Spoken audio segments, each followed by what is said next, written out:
In this video, we are going to be creating a credit card management system inside of Notion. So first step, create a new page inside of Notion, make it full width, and title it something like Credit Management System. So first things first, we're going to create a database, inline database, title it Cards, and we're going to delete this tags property that automatically forms.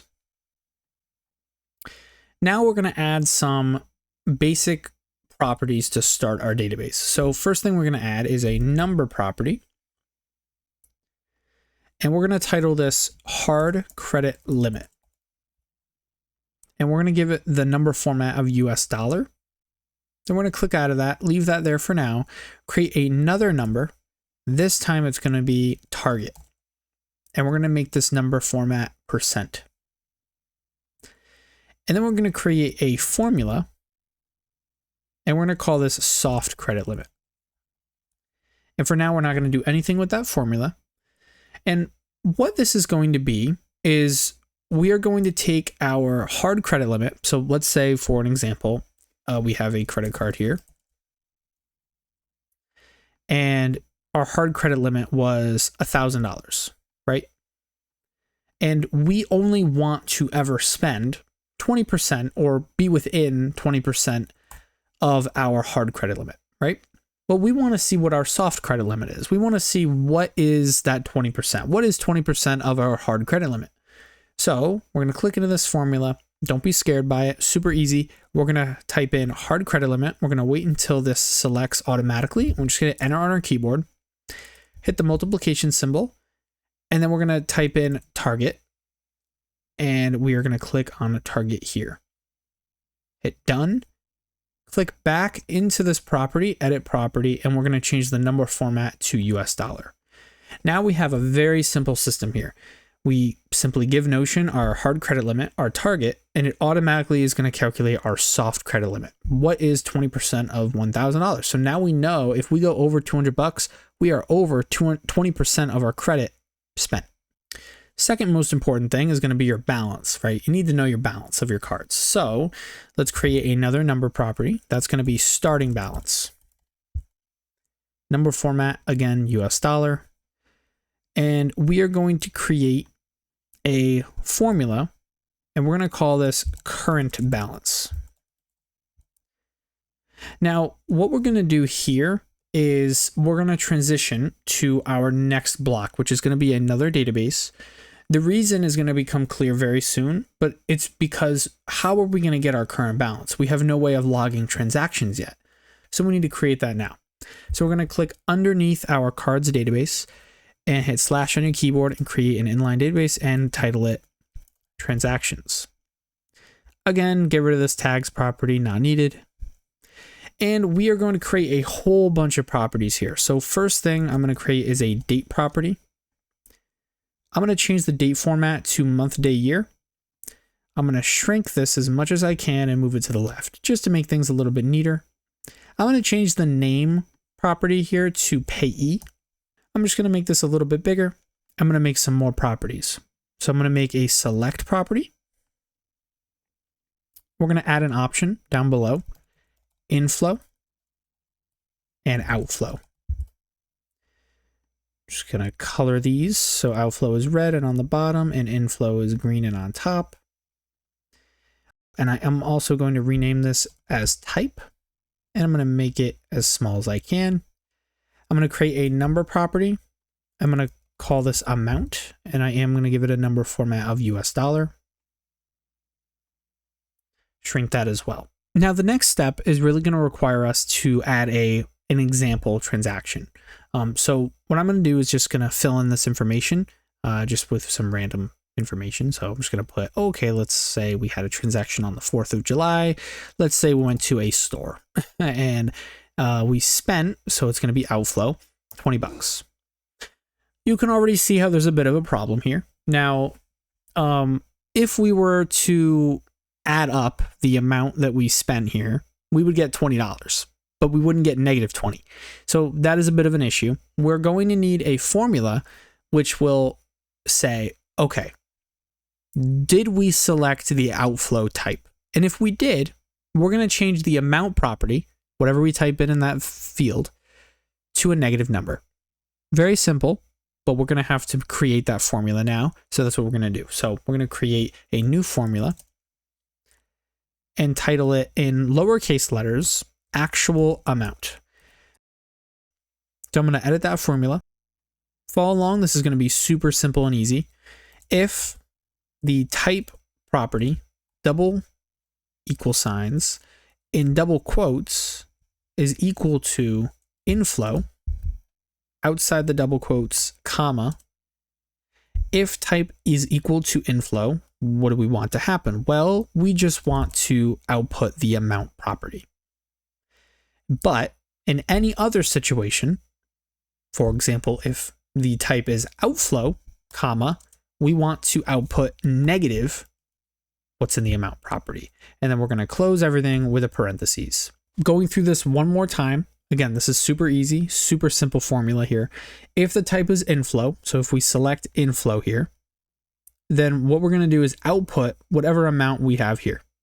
If it's anything else, if it's blank or if it's outflow, we are going to output negative whatever the amount is. And we can see that through this negative symbol here. Right? So super simple, easy, nothing too complicated.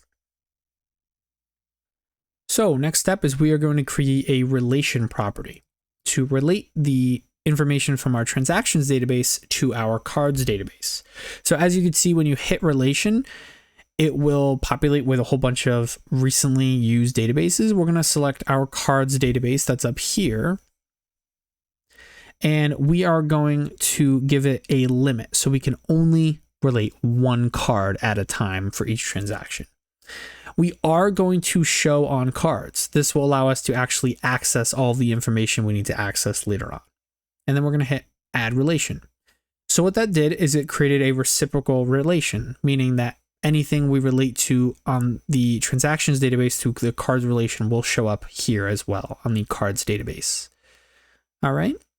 So we are going to move this over towards the left-hand side. I'm going to change this to card, make it a little bit bigger here. And now just as an example, I'm just going to relate this credit card 1 to this transaction.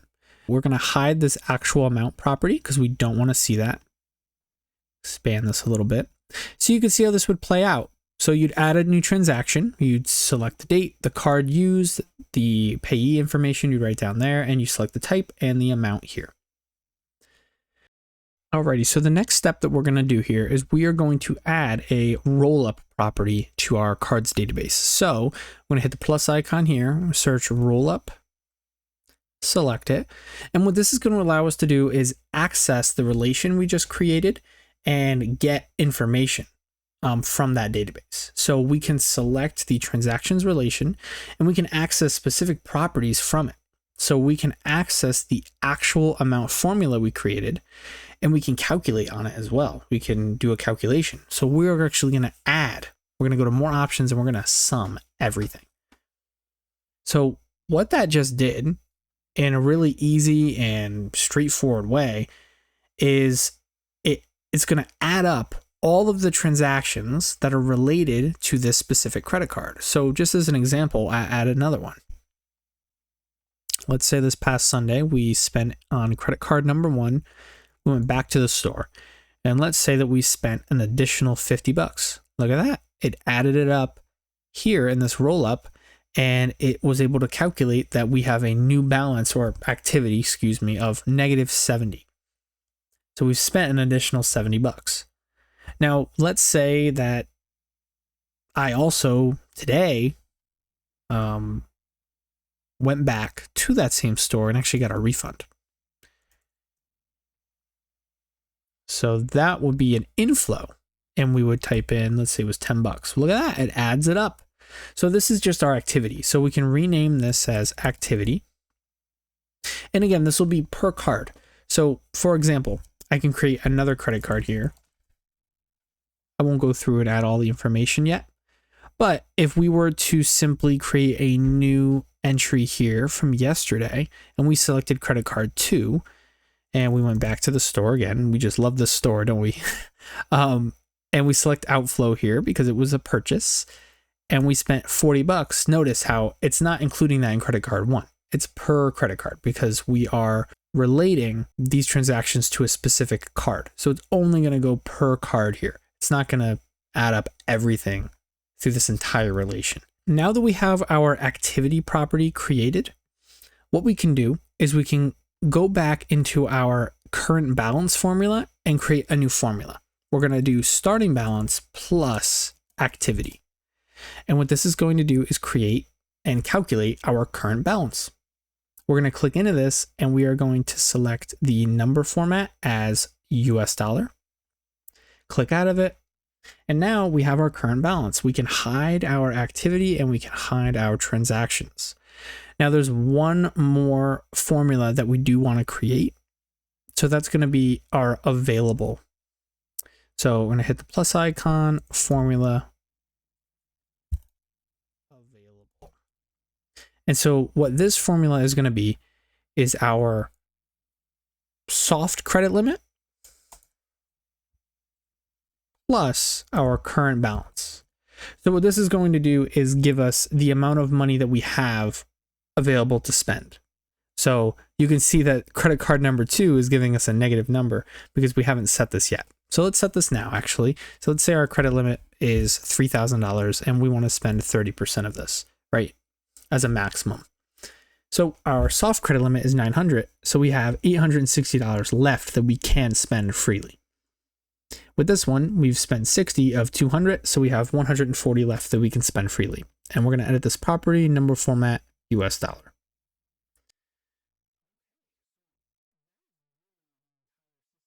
So if you wanted to stop now and use this just like how it is, you can totally do that. That's up to you. I'm going to now go through some aesthetic changes that I personally make to my Notion setups to make things a little bit more user-friendly. Alrighty, so to make this a little more user-friendly, we're going to start by clicking the end of our title up here and hitting enter. So we're above our cards database and we're going to hit slash. We're going to create a heading 2, and we're just going to call this cards. Now, an aesthetic thing that I do is I space out the letters by one space. Here's the thing that I like. You don't have to do that if you don't like it. And then you're going to select the block and just change the color to something you like. So I'm going to make this green, or actually, you know what? I'll make it blue. So once we have the cards database all done, we are going to duplicate this heading and just drag it down here above our transactions and then just title it appropriately. Just like that. I'm going to change the color to green just to give it something different. So this already looks 10 times better than what we had. Looks a lot more clean, a lot more user-friendly, but we can go even further. So what I'm going to do is in the cards database, I'm going to create a new view by pressing the plus icon here. And I'm going to just select more and create a gallery view. So this looks very different. You might be thinking, what happened to our cards? What happened to everything we just created, all of our properties? What is going on? Why is the title back? There's a lot of questions. So first things first, we can just hide this title again. So, and you can always swap between your views. You're not deleting anything. You're not getting rid of anything. This is just a different view of the same content and the same properties we just created. So this one is going to be a lot easier on the eyes, and you'll see how. So we can go to the 3 lines over here next to new, hit layout, and we can customize this. So I'm going to make the card size large to make them a bit bigger. I'm going to go card preview, and instead of showing the content of the page itself, I'm going to select none. I don't want to show anything within the page or anything like that. Then what we're going to do is we're going to go into the properties section here, and we are going to create some custom properties, some label properties to organize some of our information. So for example, we probably want to show our balance and our available to spend, right? Now, I could do that right now. I could just show available and I can show our current balance, but that's not very user-friendly. They're just numbers. We don't know what they mean. We don't know what's going on with them. So we need to create some label formulas. So you can go down here and create a new property. That's the same thing that we've been doing throughout our table database view before, but just in a different view, in a different way. So we're going to create a new property, formula. So I'm just going to put this as available in lowercase just to keep things simple. And we are going to use quotation marks to create a string of characters that we can display automatically as soon as we view or make this property visible. So we're going to type in double quotes and we are going to type in available. And we're going to put a dot at the end of it and we're going to type in style. So this is a function that's automatically built in the Notion. We can style our text strings inside of formulas. So dot style does have a parameter here. It has something that we can include in it. So we can include all of this different information to change the way that our string looks. So we can do something like this in quotation marks B and then put a comma and separate our different styles. So I'm going to do in quotation marks B, comma, in quotation marks U. And you'll see what this will do. There you go. So now we have our available label in bold lettering and underline lettering. And we can go back into our properties menu and just drag this up above our label available formula that actually does the calculations. And we can go into this label property and just duplicate it. Go back into our properties and you'll see now we have an available one here. We can change the name of this in lowercase to current balance, hit edit. And instead of saying label, let's just change this to current balance and then hit done. And you'll see now we have our current balance label. All we just got to do is just drag it right above our current balance calculation formula. And there you have it. Way more easy on the eyes. A lot simpler to read, to understand, and to know what's going on. So if you come over here within your database, your cards database, next to the new button, don't hit the new button, but hit the arrow next to it. We can create a new database template. So what this will allow us to do is customize what happens when every card that we add is created.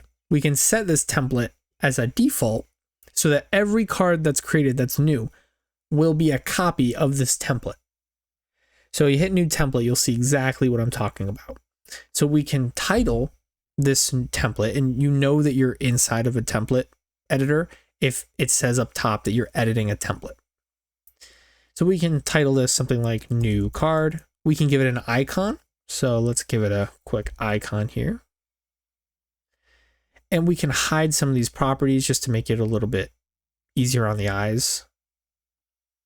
So once you have this organized and you have a title for your new cards that you're going to be creating and you have an icon, you've sorted these out a little bit, you can click out of this. And now if we go back to that arrow, that blue arrow, we see we have a new template. And we can hit the blue dots and set this as default. Hit for all views and cards. So now if we create a new card, you'll see it has the icon and it has the new card label. Now we are going to do the same thing with our transactions database. So we're going to go down here, create a new template and title this new transaction. Give it an icon. I personally like using the receipt icon. I feel like that's a good icon to use. We can even make it red. Why not?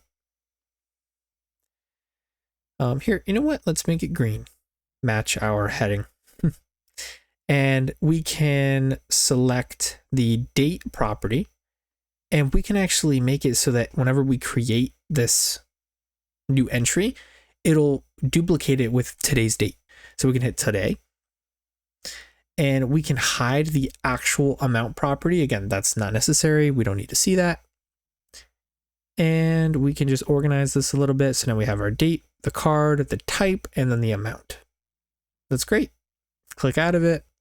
Again, set this as default for all views and transactions. So one last finishing touch is to organize our table view. So go back into our table view here. And we can shrink the credit card name property, shrink the hard limit. shrink the target property, and shrink the soft limit. The starting balance, we can actually put all the way on the left to kind of separate it because it's kind of its own thing. The current balance we can also shrink, and the available we can also shrink. Actually expand this name property more. Yeah, there we are. So at this point, you have a finished, easy on the eyes credit management system inside of Notion. Super easy and simple to use, and should definitely help you guys manage your credit more. If you want to take a look at a more polished version of this Notion setup, one that includes budgeting features, best use case scenarios for each of your credit cards, category management, and a whole bunch of other more in-depth and power user features, you can check out a 50% off link for my credit card spending tracker 2.0 Notion template down below in the description through my website. It's a great product. Check it out below. Otherwise, I hope this video helped you guys, and I'll see you in the next one.